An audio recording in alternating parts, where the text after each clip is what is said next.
All right, everybody, Mr. Miyagi style. What am I talking about tonight? What are we going to talk about tonight? So, believe it or not, I'm going to actually tell you what I don't like about this camera. Wow. Shh, don't tell Insta360. Are you around Insta360? Are you guys around? Anyways, I'm going to try and keep this relatively short, not too long.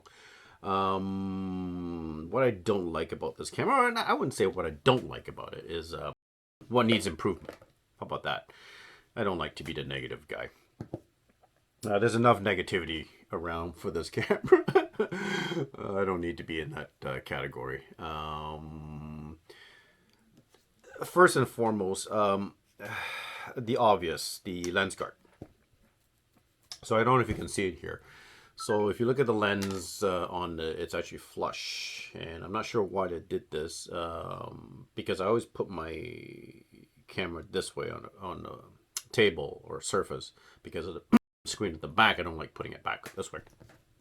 So I just printed a design and printed a little guard, like a little rail for it. So actually it just fits right over, snaps right in, and it protrudes out a little bit so that when I'm putting it down, it's not flush, it doesn't touch the screen, and there's side protection as well. So problem fixed. It's just to get me through until I get my ND UV filter. Hold on for 1 second here. I'm just gonna close the door.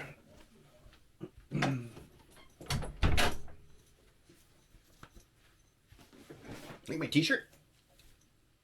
There we go. Intermission. Back to this. The other thing I don't like about this one is this thing. It works. There's been some talk about it not going in properly.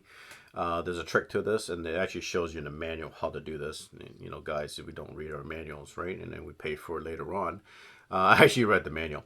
So to put this on properly, you don't put it on straight in, okay? You actually put it on an angle, and then you push it in, and you hear it click. Once it clicks, it doesn't move. It won't come off. There's no way this thing's going to come off until you press the latch on the side. In a lot of ways, it's hard to get on, but once you get it on, it's actually very strong. The hole is very strong. The lock is very strong. And there's no play. If you look at the DJIs, there's a bit of a play with the mount. So I would say that this is more secure once you get it on. But the other thing I don't like about this is I don't. It's kind of ugly. This design is it's kind of big and ugly looking. It looks weird. It looks like a collar. The quick lock that they sell as an optional accessory, it's great. It works really good. It's flush. You can fold the arms up if you're not using it. And it's got a 1/4 inch tripod screw head or screw at the bottom, female. So you can just screw it onto a tripod. And it has a locking mechanism, which it's even better than the actual lock itself. It actually double locks. So there's no way you can press by mistake and pop that thing right out. The only problem with that is I'm a cheap bastard. I'm not paying $50 for that thing. I'm sorry. So if you go in places like the Chinese side, I shop at AliExpress all the time. I'm not sure how. I know US has some issues with AliExpress getting stuff from there, but I'm in Canada, so I order from them constantly. And they're Chinese are the masters of re-engineering or reverse engineering and cloning and copying and so on and so forth, or coming up with some third party accessories. They actually already have a few things for this, which I've ordered, and hopefully I'll get it in a couple weeks.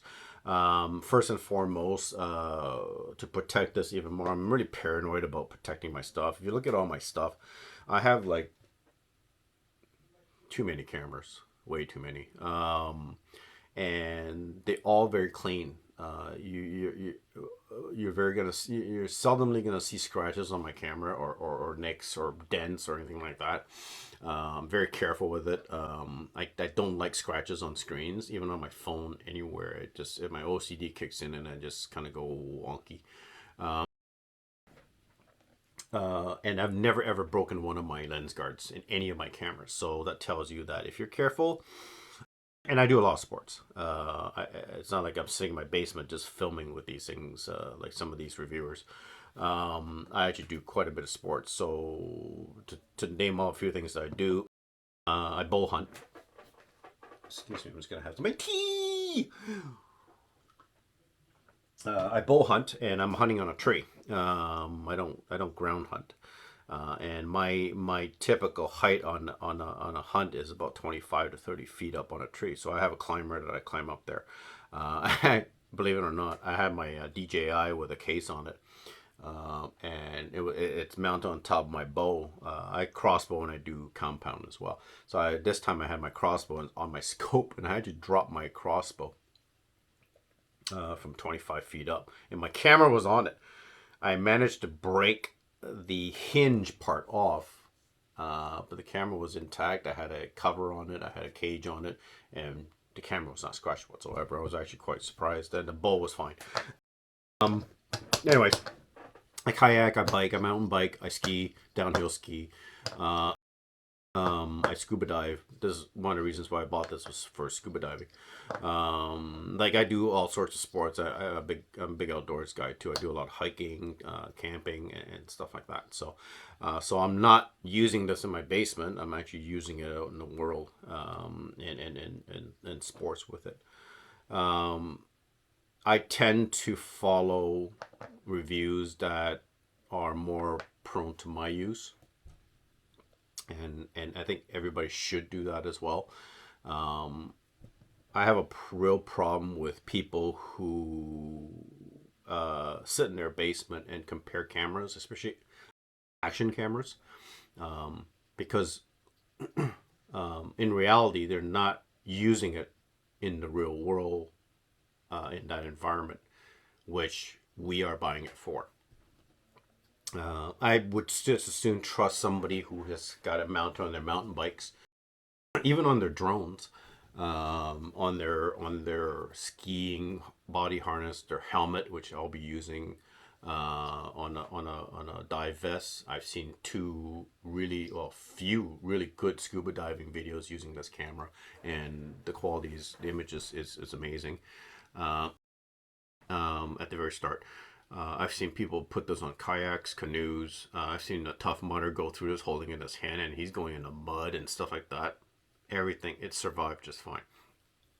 So, my thing is that I would just soon trust these people who are using in that environment than somebody who's just comparing this camera to this camera and picking on, oh, there's a little bit of blur in the front and stuff like that, because that's not my use. Okay, it may be your use, and that's fine.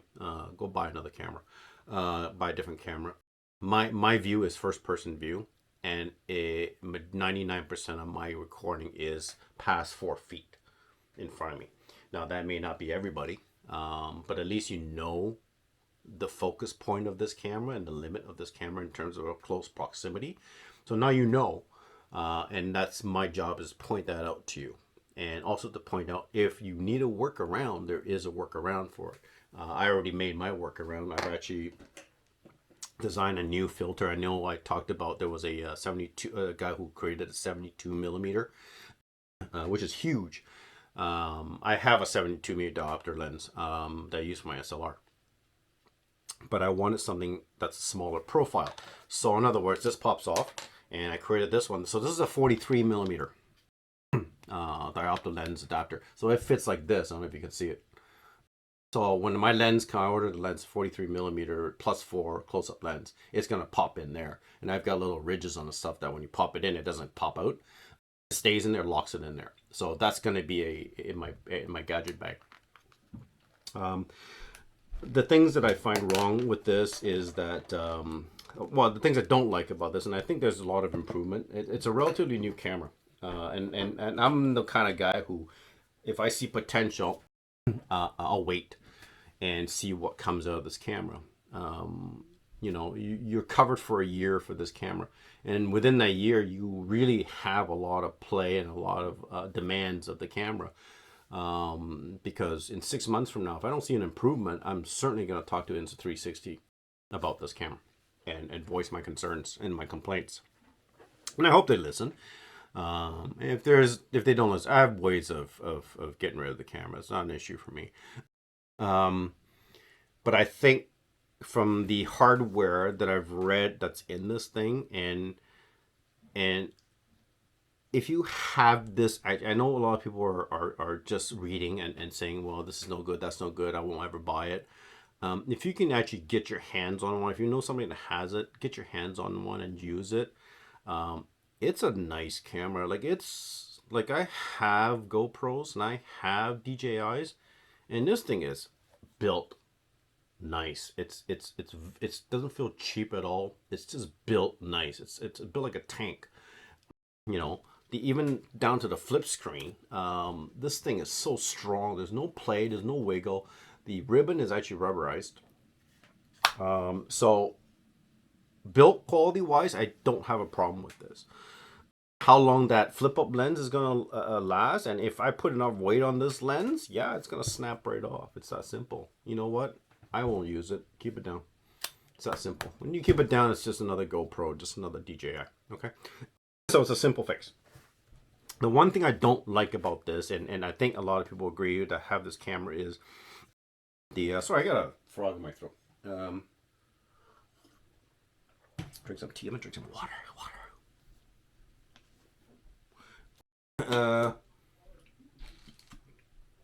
Sorry, I'm a little goofy. Too much sugar. Oh yeah, you guys see this? Anybody know who this is? You're old if you know what this is. I printed this as a Christmas tree ornament. I wanted to put it up, and the laser broke off. I gotta glue it back in now. Anyways, intermission. The one thing that I think I can see a lot of improvement coming, and I would like to see that from Insta360, is the menu, the modes. So I use an Android. I come from the BlackBerry background all the way to iPhone. I was a big iPhone user for a number of years, and then I finally moved to Android. I'm a bit of a tech head. I like to tweak things. I like to play with things. It's just it's my ADHD kicking in. So I like to explore, and I like my control over my devices. And which brings me to this, because this feels a lot like an Apple product to me. And what I mean by that is, if you know, Apple likes to tell you what to do. It gives you the options, and you either live with it or you don't. It's that simple. There are no ways around an Apple product. You can't tweak. You can't. What do you call it? You can't side load. You can't customize as much as you can with an Android phone. And that's the reason why I've been an Android user for years and years and years. And I love it. I love my control. I don't have that with this camera. And what I mean by that is that, I'll give you an example, is when I'm shooting my default, which is 4K 30 frames per second with HDR, standard stabilization, standard profile, and low detail. This camera does over sharpen a little bit, but you can change it. You can just turn that down. It's not a big deal. Not an issue. I suspect they'll probably fix that in the future as well, if enough people complain about the over sharpening. But it looks good. That's what matters to me. The problem with the different types of modes is that at 30 frames per second, HDR is automatically enabled, and you can't turn it off. Okay, once you pass 30, HDR is disabled, and you can't turn it on. I'm not a big fan of that, because it does shoot great when HDR is on. Like, HDR is actually better, obviously, right? It shoots beautiful, but I want to have that option. I want to have that customized. What if I don't want that HDR on? What if I want to do a certain effect that I can only turn the HDR off to achieve? It doesn't give me that choice. I can always up it one step up and shoot 48 frames, and it shuts off after 30. So the way I circumvent that is I'll just shoot at 60 frames, because 60 frames doesn't have HDR. Now, again, I would like to have HDR in 60 frames, because the other companies, competition cameras, do offer that, and I think they missed out on that one. I think we're probably going to see that change in the future with the upgrades. I hope so. If not, then I'm definitely, I've got a list of things. I've already started talking to Insta360 about certain things and things I'd like to see change and stuff like that. Will they listen to me? I have no clue. You know, like Insta360, if you're ever in this review, listen, turn the volume up. I doubt it. I don't have the kind of subscriber to qualify as an important reviewer or whoever, and I don't have the enough likes to, and I'm not doing this. I'm not a career content creator by any means, and I just do this for fun. But I hope they do listen, and it sounds like they have been listening because they've already gone through 2 firmware upgrades since launch. So that's a good sign. We all know the track record for GoPro's firmware updates, like once a year maybe, if you're lucky. It's like Samsung. Horrible, horrible. DJI is a little bit better. Anyways, so the lens, flush lens, the menu modes, this thing I don't like about it so far. There's not a lot of critical, there's a few little things here and there, but they're more kind of annoying than anything else. Like for instance, oh my god, this is crazy. It's driving me nuts, my throat. I should probably eat a candy. Things like the low light stabilizer. So the camera has 2 stabilizers. There's one that's a regular stabilizer, which you can go standard, high, and maximum, whatever, medium, and then high. And then there's a secondary one that's just a low light stabilizer. So if you feel that you're shooting in low light, you can actually activate that by swiping the screen from the right hand side, and it's right beside the face priority icon. Now, I do that quite a bit because because when you're shooting pure video, you need to switch that on so you don't get the jitters.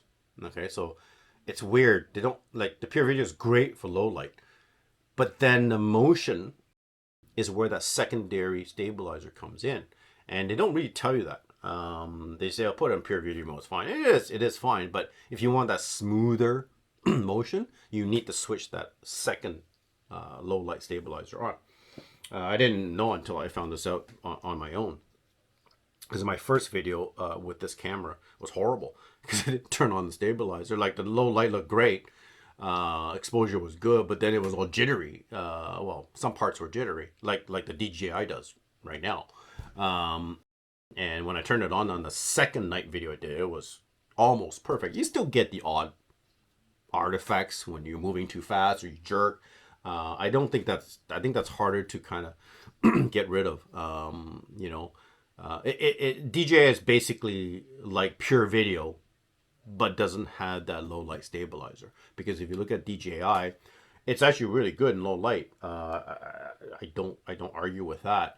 But if you look at the background, or if you look behind the subject, and you look at the details and the motion, as it gets darker, it gets worse with DJI. It gets jittery, almost to the point where you can't really even use it, and the detail's gone. You lose the detail, but that happens during the day too. So it's a lens thing. I think the lens on the Ace Pro is better. To be honest, it is a Leica engineered lens, so it's got to be somewhat better. And I think there's a lot more tweaking to do with that software, and because this camera is software and hardware that makes it this great. And why I think this camera has a lot of potential, because I think with the software tweaking, I think they can make this even better, especially with the 8K. Like, the 8K was actually a mistake. The 8K was designed for the clarity zoom, and they mistakenly found out that it was actually usable footage, and it's great clarity. So they don't even advertise it. If you look at their marketing and their selling, they don't sell the 8K. It's not included. It was something that they didn't even have it for the pre-testers, and they activated it for final release.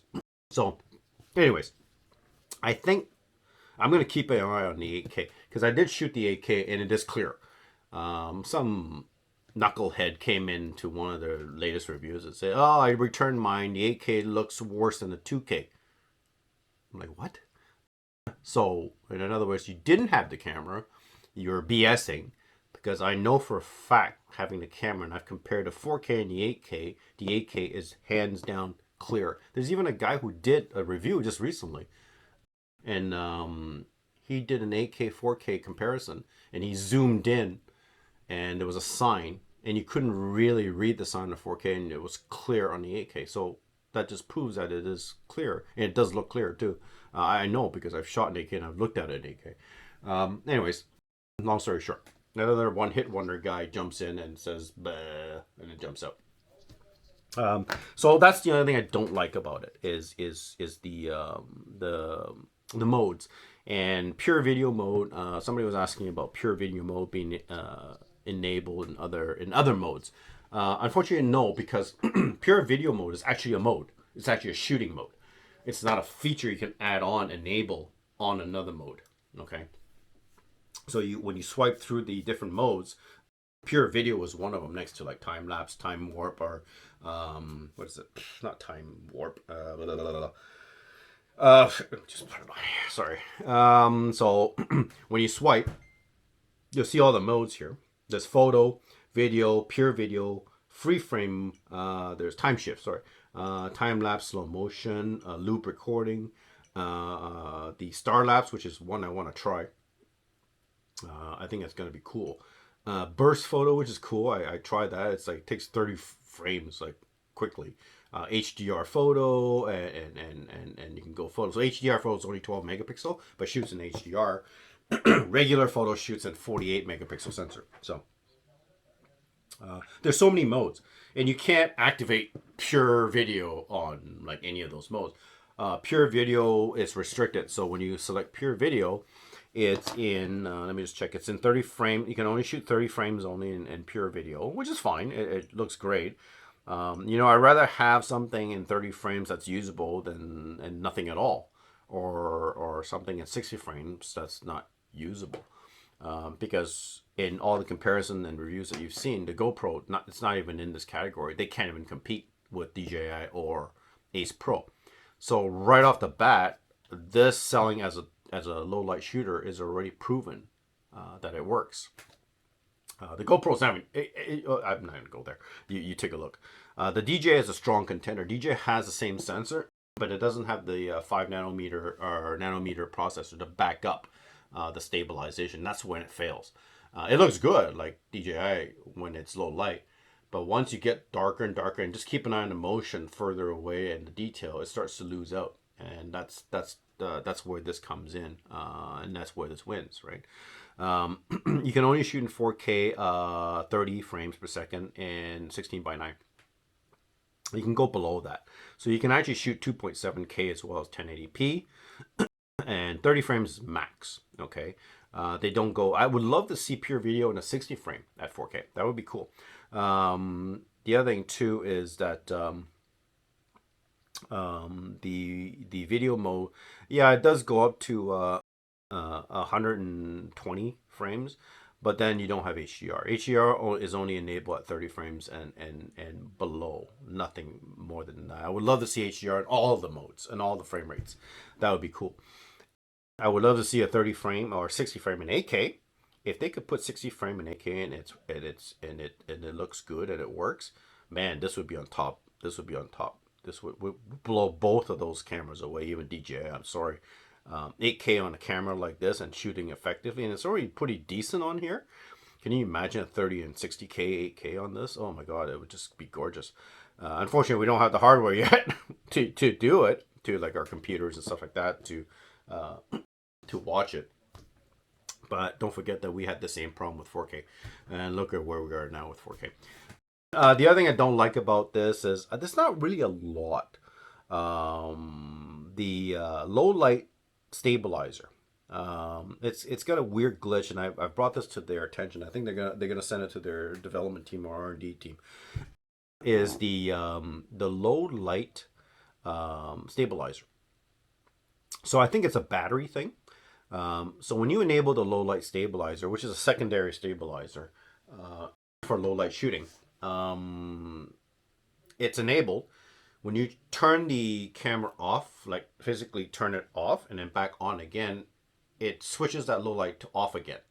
And somebody else had mentioned this, and it does do it. So there's a couple ways of doing this. If you keep it in sleep mode, it doesn't switch back, only when it turns off. And I think it's a battery issue, so when it turns... Okay, here we go. Sorry about that, guys. I had to... my DJI Action 2 overheated.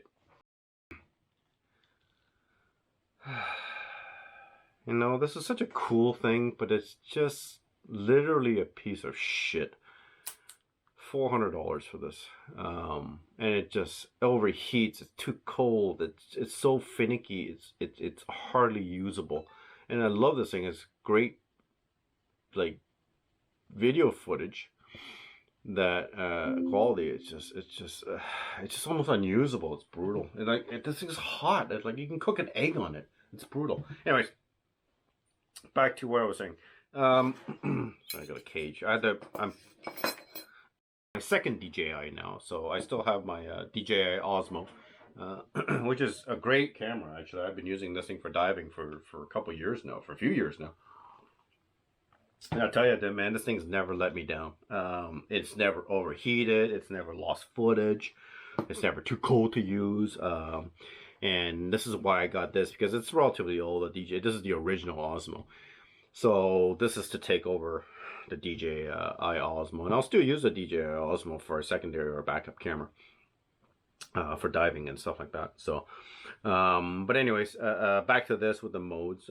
Yeah, honestly, you know, if you think about it, the 6 days I've put this thing through the test, and I've used this thing so much. I play with things constantly. You know, the menus, you know, it's just, there's really not a lot of critical things other than the obvious that we've talked about, the focusing distance, the little over sharpening, but we can fix that, the lens guard, the flip up screen. I don't even think that's a problem. Yeah, and we're back to the 8-bit, 10-bit, and I've already shown you I can color grade 8 bits. Not a huge show. I can make it look, if I spend 5 hours, I can make it look just as good. You know what I mean? These are just redundant things that people are bringing up, but look at what the camera offers and what it offers for you, and that's the important thing. You know, not everybody uses a camera the same. I have different uses. I'm a power user that likes to have an easy to use camera. You know, I've gotten to the point in my life that I have so many cameras, and I want to spend less time on my computer fixing videos or making it look pretty, and vacationing more, you know, and doing sports and live. You know, this shit, I've been doing it for 30 years. This shit is time consuming, like post grading and stuff like that. You know, if you're young, got nothing else to do, better to do, yeah, absolutely, go crazy and just color grade until you freaking die. But for people who are on the go, who don't have the time, who don't have the equipment, who don't have the knowledge, this is a great alternative. Because at the end of the day, my footage is going to be just fine for my usage, and it's going to be just fine to send out to social media, to share with my family, to share with my friends, and then so on and so forth. You know what I mean? And the one thing that I'm actually looking forward to with Christmas time coming is the low light, because we have tree lighting ceremonies in our park here, and it's at night. And I've taken my DJI out there. I've taken my GoPro. It's just shit video. I can't use it. What a waste. You know, I have to haul my big SLR out there, or you know, I actually have a point and shoot camera that shoots better daylight than my GoPro. And I don't want to haul that. I want to take my action camera, and I want to go there, and I want to be. And I think I'm gonna get. I'll let you know, because I think the ceremony is gonna be soon in our park here. I'm gonna go. I've seen some people do it already, doing some Christmas park shots, and the lights. It just looks amazing at night with this thing. You know, I got people telling me that when this first started, that, oh yeah, no, these aren't designed to shoot in low light, and you're not supposed to shoot in low light, and why would anybody shoot in low light with an action cam? Well, low light's just not shooting at nighttime. Low light can be a lot of things. It can be me shooting 100 feet underwater where there's almost no light, and with no light underneath there, it affects color. You know what I mean? I've seen scuba divers with this thing, and the colors are pretty nice. The DJI is actually quite nice too. But this one is slightly better in terms of color, slightly better. Where this one actually is an advantage is movements. Because again, DJI, when things start to move, it just doesn't have the processing power to keep up with that stabilizer. This can. So I'm hoping to get some when I get in the water. I'm hoping January I'm gonna be diving.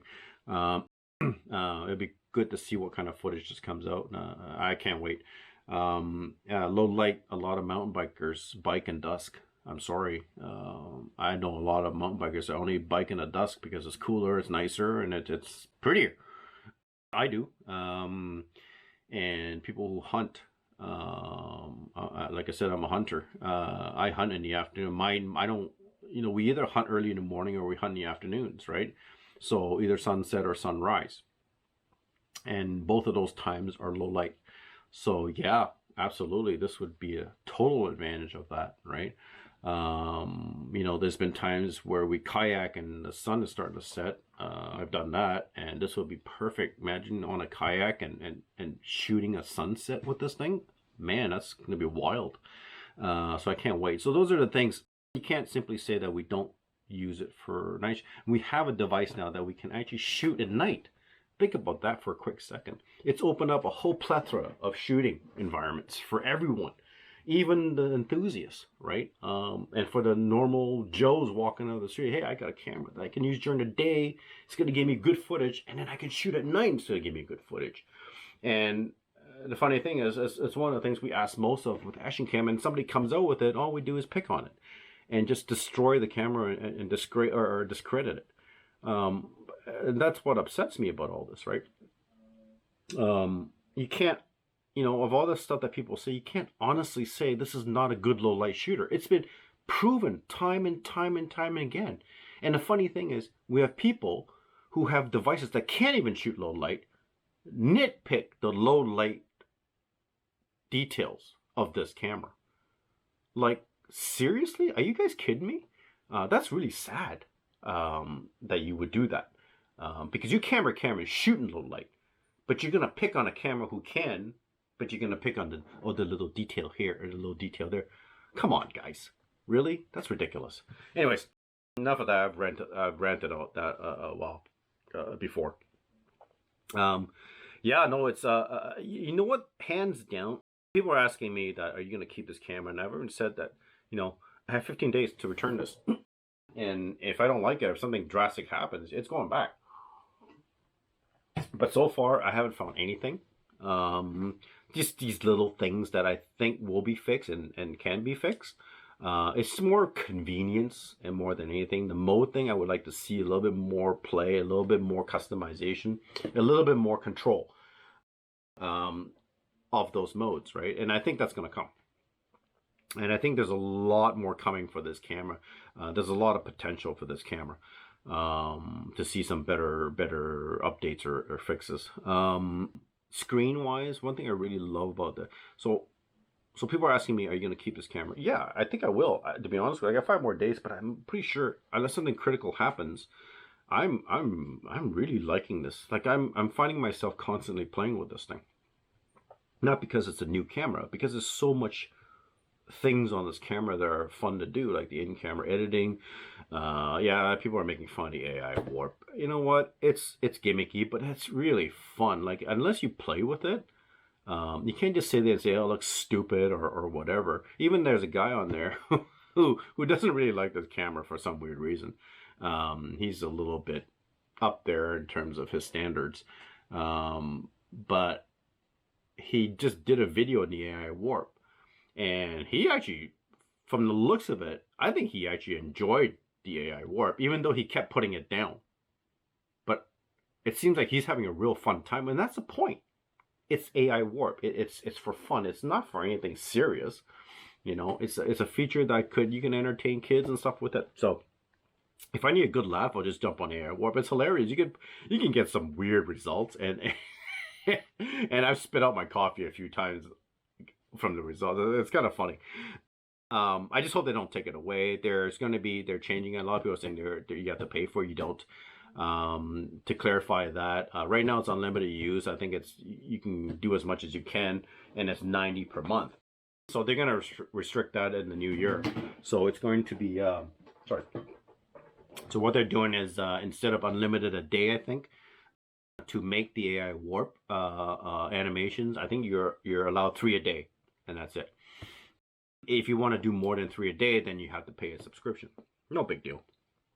I doubt I'll ever do 3 a day, once every week or a couple times a week maybe. But people are having a problem with paying for service. Well, we don't have a problem paying for GoPro Quick because you have to pay a subscription for the premium service. The editing tools that GoPro is actually charging people for, it's actually free in Insta360 Studio. So the only thing they're going to be charging is AI Warp. Everything else is free, which I thought was kind of weird that people would complain about that. But anyways, that's just a clarification of what's going to happen in the new year. That may change. We don't know yet, right? So, but that's that. The interface itself is just gorgeous. I'm sorry. GoPro is ridiculous. You know, for a 12th gen camera, the GoPro is like watching a Godzilla movie. It's brutal. You know, the guy's mouth moves, but there's no sound, and it comes about a second later. And that's how I feel with GoPro's interface. It's brutal. Like 12 cameras and we can't get touchscreen right? You know, really? Come on, guys. Touchscreen is basic shit, dude. I have a crappy Citizen Electronic that has better touchscreen than the GoPro. You know, DJI has a better touchscreen than Go. I like DJI's touchscreen, but this one, believe it or not, this is actually smoother than DJI. The response on this is much better. It's like using a cell phone. It's not responsive unless you have it. You don't know if you can get your hands on it. If you go to the store as a demo, go play with it. It's really cool. It's really what it comes down to. Why I'm keeping this camera is just a pleasure to use. It's a really fun camera, and you get good results. And for the vast majority of buyers out there, that's what they need, right? They're not colorists. They're not shooting a James Bond movie. They're not, you know, spending hours or have the tools or the knowledge to color grade something, right? And I know this for a fact. You can't tell me I'm wrong because I used to sell cameras until about a year ago, right? The majority of the people who buy these things, most of them can barely even turn it on. And you want them to go color grade in DaVinci? Seriously? I've been using DaVinci for a long time. I still find it sometimes frustrating using that app. You know, it's a great app. If you want to get into colorization or color grading, it's a phenomenal software. You know, I come from a Photoshop background and Adobe Premiere, right? So I know the software, but DaVinci it's freaking awesome. You can do all sorts of stuff in DaVinci. It's crazy. Which brings me back to the same person who made fun of AI Warp. You know, he's got his theme, and that's fine. You know, he's an expert user, and that's fine. I don't have a problem with that. You do whatever you want, man. What I do have a problem with is to take a camera who has a lot of potential, who has a lot of good features, and taking the negative parts and ripping that camera apart, right? And that, to a lot of users who can use this camera to their advantage, will discourage them from buying something that is probably better suited for them than going with a brand name that at the end of the day, it's not going to do what they need it to. If I want to do night shooting, are you talking me out of this camera and going to buy a GoPro or a DJI? Like, think about that for a quick moment, right? The other thing that really bothered me was, or annoyed the heck out of me, not bothered me, annoyed me, was when he, at the end of his video, the one I was making fun of AI Warp, he got into some of the effects, and he actually said, yeah, this camera is actually really fun, and it's good for a lot of things, right? And then he would go back and be negative again about the camera. He had something to pick at everything that he said good on, which is really odd. And at the end, where I found really annoying was he had the time lapse thing going, where he's going really fast, and in camera, this camera can do what they call motion blur.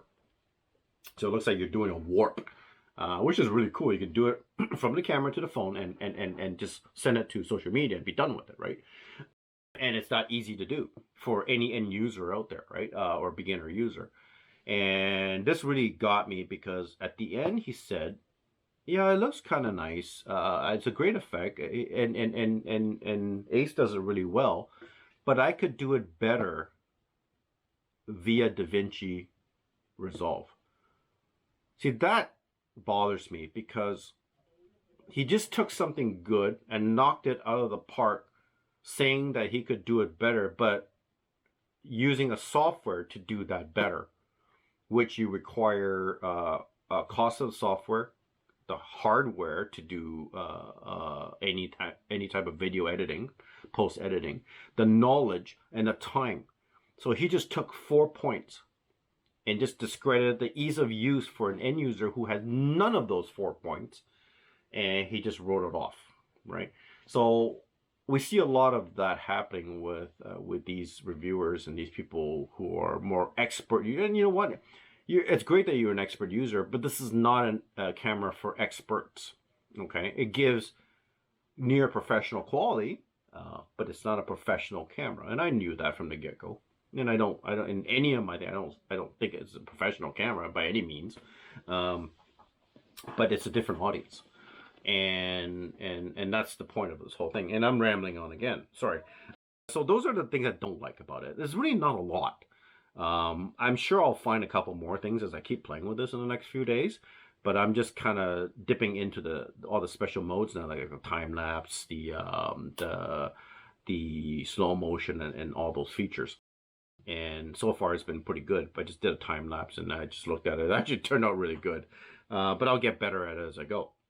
The one thing I was surprisingly surprised that it did really well was I heard about the whole Bluetooth headphone thing. You can connect your headphone to the camera and voice control the camera and also use it as a microphone. Now, we all know Bluetooth microphones are not the greatest, right? Depending on what Bluetooth model you're at, Bluetooth 5, right? I just so happen to have the Bose frame. And this thing is phenomenal. Like the sound quality, mic quality, it's awesome. And I connected this to the I wear my son. Anyways, I connected this to the camera. No problems. Connected fine. And I did a test. So I'm in my office's basement. So I took this thing out to outside and put it on the table, and I had it recording. I was talking as it's recording, using my glasses on as the mic, and it was Bluetooth. And I kept talking and kept talking. I came into the next room, closed the door while this was in the next room, and I was talking all the way here, and then I went back out. And so I would have been out of range, well, not out of range, but out of sight. Door was closed, so it wouldn't, the built-in mic on the camera would have never picked up as I was talking in the office. It was using my Bluetooth. And I go, this is going to sound weird, right? And I can play it for you if you want. If you want, I'll post the video, and you can hear my voice. And from the point of the camera, as I was talking to the room here, and I closed the door, there was no difference in the voice. Not that I could hear it anyways. I'll hear it better once but on the camera, when I played it, there was no degradation, there was no change in pitch, nothing as I crossed over, closed the door. And the quality of the mic is actually pretty good. So the sound's actually really good. That said, it's not better than a $250, $300 wireless mic, but I'm not going to spend that kind of money because I don't vlog that much, unless I'm doing this. But I can use this mic. I don't really care. But that's an expenditure that for some that they can save, because if they have headbuds or it seems to connect to my Jabra headbuds, no problem. So the connectivity with the Bluetooth on here, it's seamless. It connects just fine, no issues. And the glasses work really well. The mic on the Bose frame is really good, and the sound sounds good to me.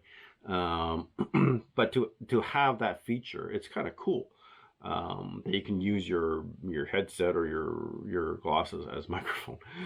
So that's a plus for me. So I don't have to go and spend another $300 and get a wires. I'm not a professional vlogger, so I could care less.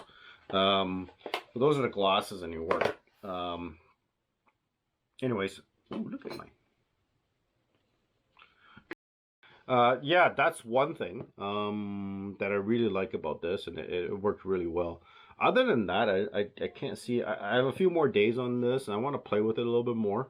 I think I've covered all the things. If you guys have any questions, or if you guys want me to cover anything, just let me know. Just drop me a message or comment and just ask, and I'll try and fulfill it.